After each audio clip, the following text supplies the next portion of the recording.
হরিরামপুরে সকলকে আমাদের প্রার্থী জনাব দেওয়ান সাইদুর রহমানের পক্ষ থেকে আমার ব্যক্তিগত পক্ষ থেকে ধন্যবাদ। সকলে ভালো আছেন না? আমাদের মাঝে আমাদের প্রিয় জনতাই উপস্থিত রয়েছে, যারা এই ৪২ ডিগ্রি তাপমাত্রা উপেক্ষা করে বারবার বারণ করা সত্ত্বেও যারা আসলে এখানে আসছে দেখা করতে, তারা একটা ভালো লাগা ভালোবাসা থেকে দেখা করতে আসছে। আমাদের আগের থেকে নির্দেশনা ছিল আসলে সবাই সবার এলাকায় আমরা কাজ করব। এখানে প্রতিনিয়ত এসে এই ৪২ ডিগ্রি তাপমাত্রার মধ্যে সবাই এক জায়গায় জড়ো হওয়ার কোনো প্রয়োজন নাই। বারবার বলা সত্ত্বেও যারা আসছো তারা আসলে ভালোবাসা টানে আসছো, এই আশাটাকেও সাধুবাদ জানাই। তো আমি বাদে তোমরা সবাই আমার চেয়ে ১০০ গুণ বেশি পরিশ্রম করতেছো এবার নির্বাচনে সাইদুর কাকার মোটরসাইকেল পাকা প্রার্থীকে জয়ী করার জন্য। তবে আমি একটা কথা বলতে পারি, এখানে আমাদের বিগত কমিটির বয়োজ্যেষ্ঠ যারা সাবেক ছাত্রলীগের নেতা আছে, তাদের মধ্যে অন্যতম জেলা ছাত্রলীগের সহসভাপতি হরজত রয়েছে, জেলা ছাত্রলীগের আরেক মেম্বার ছিল, সম্পাদক ছিল আমাদের বন্ধু সত্যরঞ্জিত ঘোষ আছে, আমাদের কামরুজ্জামান মামুন সহসভাপতি ছিল, বর্ষিয়ার নেতা ছিল কামরুজ্জামান মামুন আছে, আমাদের আর একজন সাংগঠনিক সম্পাদক ছিল জেলা ছাত্রলীগের আমার বন্ধু, ব্যক্তিগত এবং রাজনৈতিক সহযোদ্ধা সাংগঠনিক বন্ধু, আমার বন্ধু ইঞ্জিনিয়ার ফজলুর রহমান, ও বন্ধু মঞ্চের প্রেসিডেন্ট ও আছে, আমাদের সাংবাদিক নেতা সবাই জানে আমাদের আর আমাদের আবেদ আলী প্রেস ক্লাবের সেক্রেটারি ও আছে, সবচেয়ে এখন যে রানী আমাদের সকলের আমি নিজেও আসছি, সে হলাম আমাদের সংগ্রামের একটা প্রতীক এই হরিরামপুরে।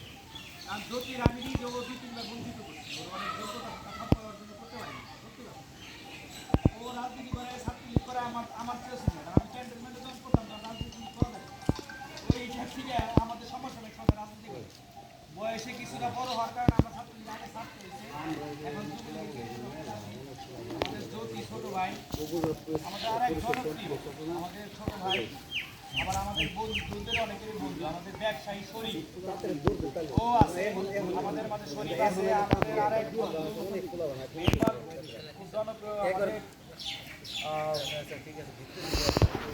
জুয়েল বন্ধু আছে। তারপরে দুর্গম এলাকায় আমার সবচেয়ে প্রবীণ ছাত্ররা শুরু করে যে দুইটা ছেলে সবার আগে আমার কাছে আসছে দুর্গম এলাকা থেকে শিশির, তার ১ মাস পরে আসছে সুশান্ত। এটা আসলে কাউন্টেবল করি না আমি, কারণ সবাই আমার ভাই, সত্য কথা যেটা শিশির ওই কমিটির এক জয়েন্ট সেক্রেটারি ছিল। সুশান্ত বললো ভাই আমার জেলা উপজেলায় বড় পদ দেন না, ইউনিয়ন ছাত্রলীগ ইউনিয়ন ছাত্রলীগ ঘরে ভালো বানাচ্ছে। আমরা বিভিন্ন জায়গায় অনেকেই করি, কলেজ ছাত্রলীগের নেতৃত্বের সাথে অনেকেই আছে, তা আমি আর নাম বলবো না। তবে আমাদের সকল কাজ, যার কাজের সামনে অনেক ম্লান হয়ে গেছে, সেটা আমাদের তানবীর, ও ঢাকা বিশ্ববিদ্যালয়ের সবচেয়ে ভালো সাবজেক্টে পড়ে ইংরেজিতে, সেও আছে আমাদের সাথে। ও যে তপ্ত দুপুর এই 40 ডিগ্রি সেলসিয়াস তাপমাত্রাকে নিবারণ করার জন্য সংগ্রাম করতেছে আরও 15 বছর আগে থেকে, সেটা হলো বৃক্ষরোপণ অভিযান, সেই তানবীর আমাদের মাঝে আছে। আবির সহ অনেক লোক আছে, আমাদের অধীর, আমার বড় ভাই কুম্বাত ভাই, উনি 2000-এর সময় ছাত্রলীগের ইউনিয়নের প্রেসিডেন্ট ছিল, 2000-এর আগে 98 ছিল। তো রঞ্জন সহ অনেকে আছে, আমি সবাই শুভেচ্ছা জানাই।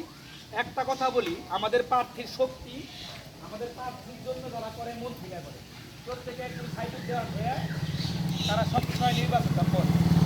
আর সাইকেল দেওয়ার জায়গায় আমি দেখছি যে তার সকল শক্তির উৎস জনগণ, জনতার সাথে তার একটা নিবিড় সম্পর্ক রয়েছে। সে একটা দিন মজুরের জন্যে শীর্ষ নেতার সাথে ঝগড়া করছে, একটা রিক্সাওয়ালা ভ্যানালার জন্যে তার সমকক্ষ যারা প্যারালাল নেতৃত্ব দেয় তাদের সাথে ঝগড়া করছে, একটা মামলা ঠেকানোর জন্য ওসির সাথে ঝগড়া করছে, একটা মামলা ঠেকানোর জন্য প্রশাসনের সাথে ঝগড়া করছে। সে অনেক কাজ করছে, কিন্তু একটা লোক যখন 15-20 বছর কাজ করে, তার দ্বারা একটা বিচারে বসলে অনেক সময় একটা ন্যায় বিচার করতে গেলে কিছু মানুষ ক্ষতিগ্রস্ত হয়, একজন কি হইতে পারে, সব কিছু মিলে তার পক্ষে কথা অনেকেই বলে, কিন্তু যারা আজকে তার নির্বাচন করতেছে এরকম একটা মানুষ, আওয়ামী লীগের এক শীর্ষ নেতা, তার বিপক্ষে নির্বাচন করছে, যে 7 দিন আগে এত সমালোচনা ধরো, এত যে লেখা যাত্রা যারাই দাগ করতেছে যার সম্পর্ক ঠিক করুন এক দুই মাটি তারা ফেলে দেওয়া ঠিক থাকে। আমি ছাত্রলীগ করেছিলাম যে আমি বিএস পলিটিক্যাল, আমি গ্রামের অনেক কিছুই বুঝি না, কিন্তু আমার কাছে একটা সততা একটা আদর্শ ছিল। বন্ধু বান্ধব ছোটো ভাই বড় ভাই সবাই নিয়ে মিলেন থাকতে পারছি। আমি আমার নিজের স্বার্থে কোনো কিছু করি না, কারণ আমি উপজেলাতে আমার কিছু করি নাই। আমি 10 সালে মহানগরে পলিটিক্স ঢাকা মহানগরে তারা কিন্তু জেলায় করতো, তারপর থেকে কেন্দ্রে আমার স্বার্থের জন্য আমি চেয়ারম্যানও দাঁড়াইতে চাই নাই, এমপিকেও দাঁড়াইতে চাই নাই। আমি কই নাই আমার ব্যানার করো ফেস্টিং করো আমার নামে স্লোগান দেয়। আমার যারা ছিল একদম নিঃস্বার্থ ভালোবাসা।